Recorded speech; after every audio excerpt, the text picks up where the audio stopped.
Hello बच्चों, कैसे हैं आप? कैसे चल रही है आपकी पढ़ाई? मैंने आपको मिक्सचर्स के बारे में बताया, सॉल्यूशंस के बारे में बताया है। आज हम आगे पढ़ेंगे सेपरेशन ऑफ मिक्सचर्स के बारे में, सेपरेशन प्रोसेसेस के बारे में पढ़ेंगे। देखो, सेपरेशन प्रोसेसेस के बारे में पढ़ेंगे तो सिंपल जो हमारे हेट्रोजीनियस मिक्सचर्स होते हैं, कौन से हेट्रोजीनियस मिक्सचर्स जो होते हैं उनको सेपरेट करना काफ़ी इजी होता है।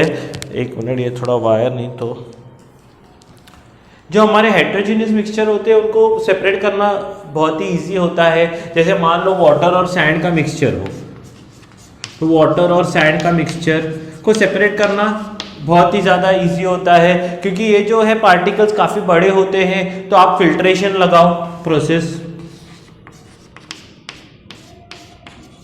फिल्ट्रेशन, ठीक है। फिल्ट्रेशन है छानना।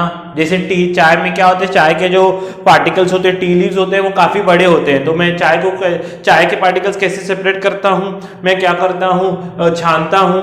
वी टेक अ पर्टिकुलर सीव, छन्नी को क्या बोलते हैं इंग्लिश में, सीव, जिसमें क्या होते हैं जो पार्टिकल, जो होल्स होते हैं वो अलग अलग साइज के आते हैं। कई कबार आपने देखा है रास्ते की साइड में मट्टी छानते हुए, तो कंस्ट्रक्शन के हिसाब से हर बार वो जो छन्नी होती है लगी हुई, हाँ, कुछ क्या करते हैं लोग सिर पे लेके आते हैं सैंड, उसके ऊपर डालते हैं। तो एक तरफ जो सैंड के पार्टिकल्स होते हैं, बारीक पार्टिकल्स, वो निकल जाते हैं अंदर से उन होल्स में से।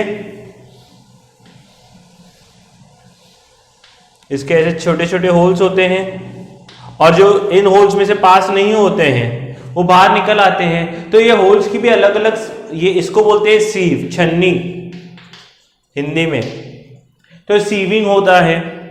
कई कबार अगर हमको सेपरेट करना है तो हैंड पिकिंग होता है, ठीक है। कई बार देखो, मेरे को पोहे में, हमारे घर में सबको शेंगा पसंद है, पर मेरे को पसंद नहीं है शेंगा, तो क्या करते, मैं हाथ से उसको निकाल देता हूं। Hand picking, simple hand picking से सेपरेट कर सकते हैं। मतलब बात समझ में आ रही है?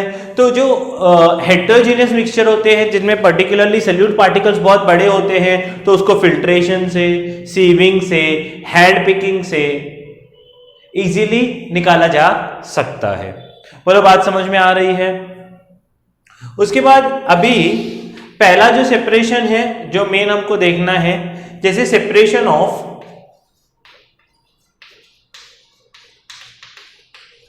Non volatile solute.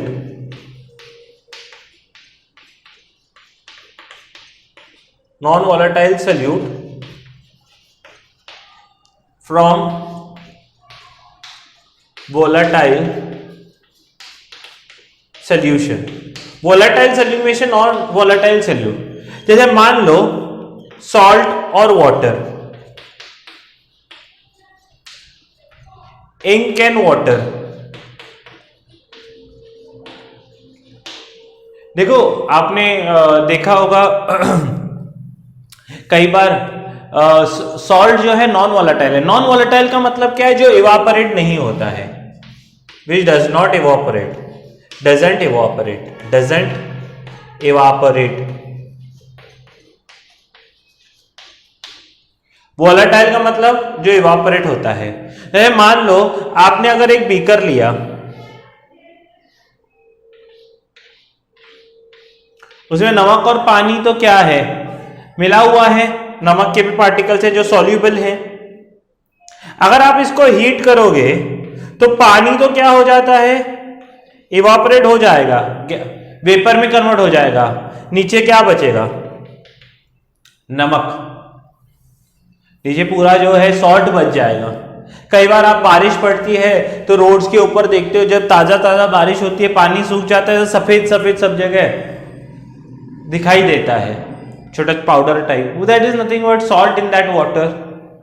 या कई बार क्या होता है, आपने खाने वगैरह में भी अगर ठंडा खाना खाते हो तो ठंडा खाना में मम्मी क्या होती है, जो देखती है कि इतना, या आपने देखा होगा मसाला वगैरह जो होता है, कई बार ग्रेवी पूरी इवापोरेट हो जाती है और बच क्या जाता है, पूरा साइड में मसाला लगा हुआ होता है बर्तन में, देखा होगा। दैट इज पानी इसमें इवापोरेट हो गया है और पूरा बर्तन में पूरा मसाला नमक साइड में चिपका हुआ रहता है। ठीक है, समझ में आ रहा है। उसके अलावा मान लो कि सी में से भी सॉल्ट ऐसे ही निकालते हैं, सैंड बेड्स बनाते हैं। सैंड बेड्स में क्या होता है, वेव से पूरा पानी सैंड उसमें भर जाता है। ठीक है, फिर पानी इवापोरेट हो जाता है, पीछे नमक रह जाता है। सैंड बेड्स में से ऐसे करते हैं। इंक और वाटर, ये तो एक्सपेरिमेंट आपको शायद स्कूल में भी कराते हैं। मान लो एक बीकर ले लो, ठीक है, इसमें पानी भरा हुआ है, इसमें थोड़ा सा इंक डाल दो, इंक के 2-3 ड्रॉप्स 5 ड्रॉप्स डाल दो, तो पूरा जो है वो क्या हो जाएगा, ब्लू कलर का या ब्लैक कलर का हो जाएगा। आप अगर क्या करोगे, पूरे पानी को इवापोरेट करोगे तो क्या पीछे आपको पार्टिकल्स ऑफ इंक दिखाई देंगे। ठीक है, इसका मतलब क्या है कि जो चीज, अगर मान लो सोल्यूशन एक ऐसी चीज से बना हुआ है जो नॉन वोलेटाइल है और दूसरा वोलेटाइल है। नॉन वोलेटाइल का मतलब क्या है, जो इवापोरेट नहीं होता है। वोलेटाइल का मतलब क्या है, जो इवापोरेट होता है।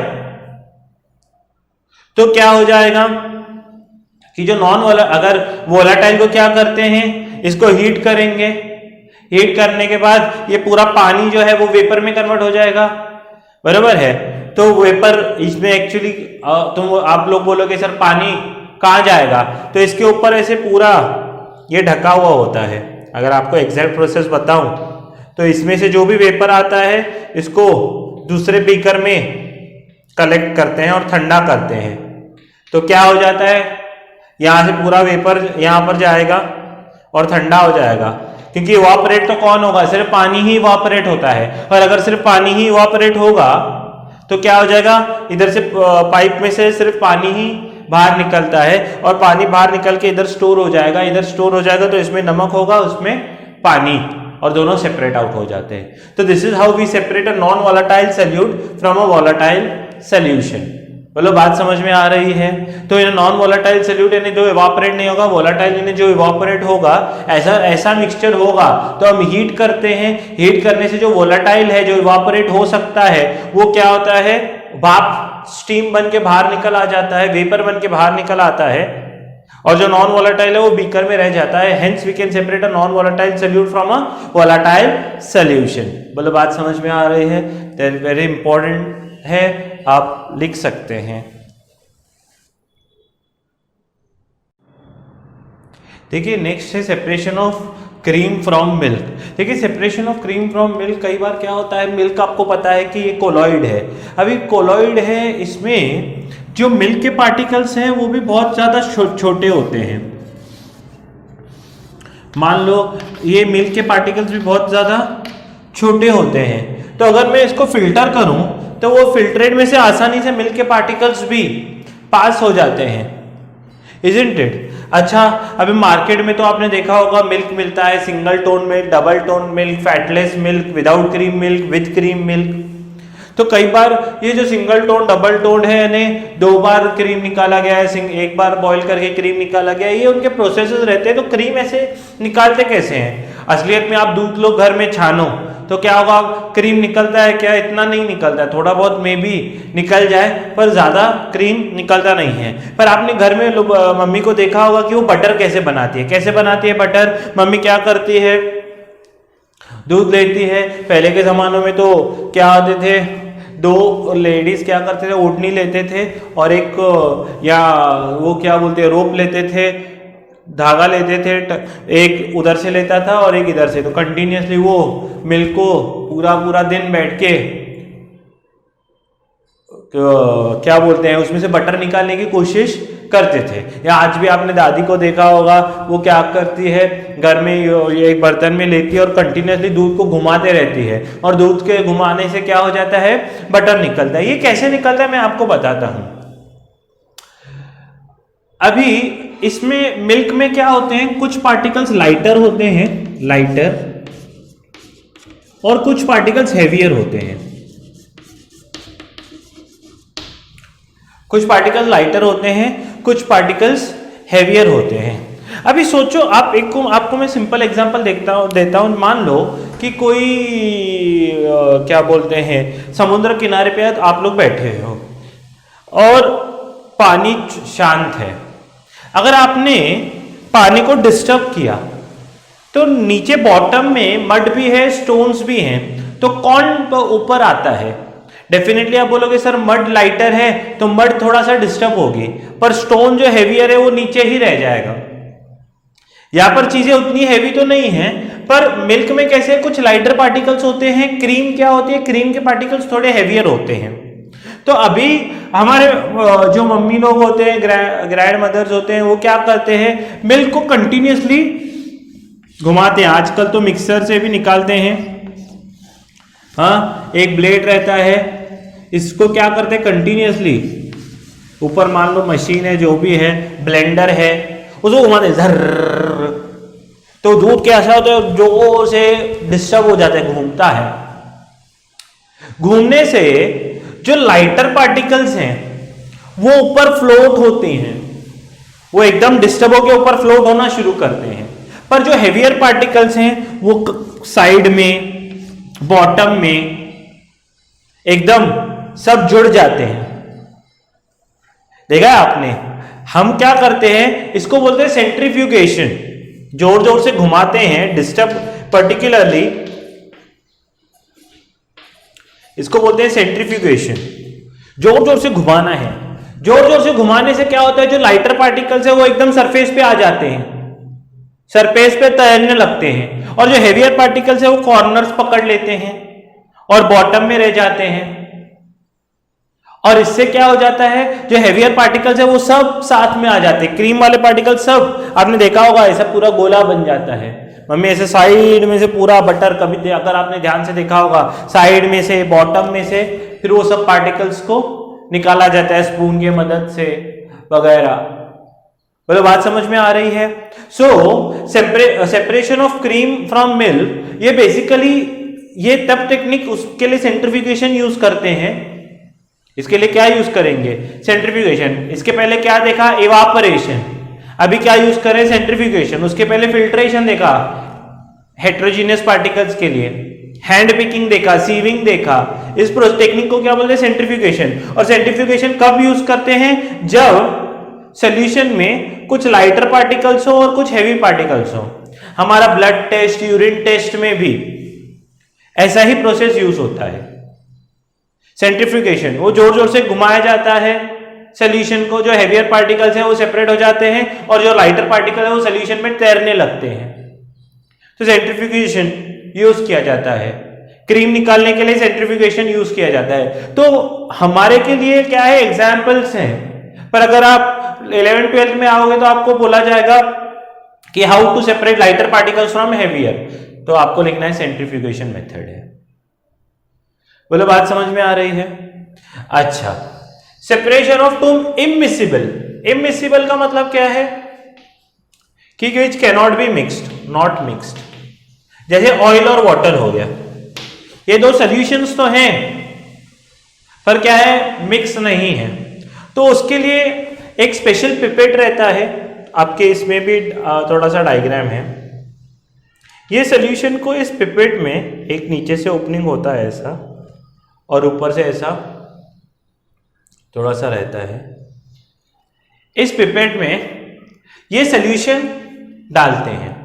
अच्छा, इमिसिबल में एक हेवियर लिक्विड होता है, डेफिनेटली एक हेवी होगा, एक लाइट होगा, हेवियर होगा, एक लाइट, पर दोनों मिक्स नहीं होते। जैसे ऑयल और वाटर आप डालोगे, कई बार आपने देखा होगा कि मम्मी लोग क्या करते हैं, दिवाली वगैरह में अखंड दिया जलाते हैं, तो अखंड दिए में अगर पूरा का पूरा आप ऑयल डालोगे ग्लास में तो ग्लास फूट जाता है, गर्माश की वजह से, गर्मी की वजह से, हीट की वजह से।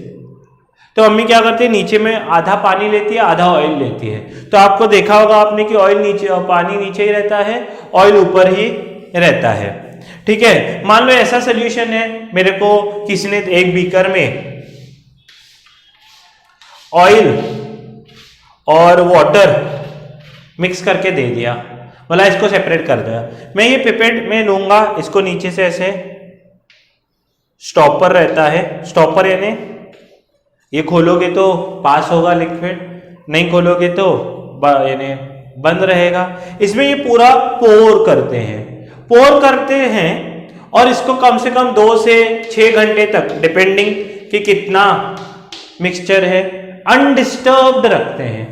अनडिस्टर्ब रखेंगे तो इमिसिबल लिक्विड होने के कारण नीचे क्या हो जाएगा, जो लाइटर लिक्विड है वो नीचे जमा हो जाता है और जो हेवियर लिक्विड है, सॉरी, जो हेवियर है वो नीचे होगा, मैं उल्टा बोल रहा हूं, और जो लाइटर है ऊपर जमा हो जाएगा। ठीक है, ऐसे 2 अलग अलग लेयर्स अनडिस्टर्ब रखोगे तो धीरे से ये ओपन करते हैं तो, और नीचे वाला लिक्विड नीचे से बाहर निकाल देते हैं, और जैसे ये लास्ट लेयर आता है बंद कर देते हैं ताकि ऑयल ऊपर ही रहे और पानी नीचे से निकाला जा सके। तो इस तरह से अगर इमिसिबल है, अगर मिक्स नहीं होंगे दोनों लिक्विड्स, बहुत सारे ऐसे लिक्विड्स रहते हैं, जेल्स रहते हैं, ऑयल और वाटर हो गया, उसको सेपरेट करने का तरीका ये होता है। हम लोग क्या करते हैं, उसको अनडिस्टर्ब रख देते हैं थोड़ी देर के लिए। अनडिस्टर्ब रखेंगे तो क्या हो जाएगा, जो हैवियर लिक्विड है वो नीचे से जमा हो जाएगा और लाइटर लिक्विड ऊपर जमा हो जाएगा। ये ओपन करते हैं तो हम इस तरह से इसको सेपरेट कर देते हैं। तो ये चौथा मेथड पढ़ा है हमने सेपरेशन प्रोसेस के लिए।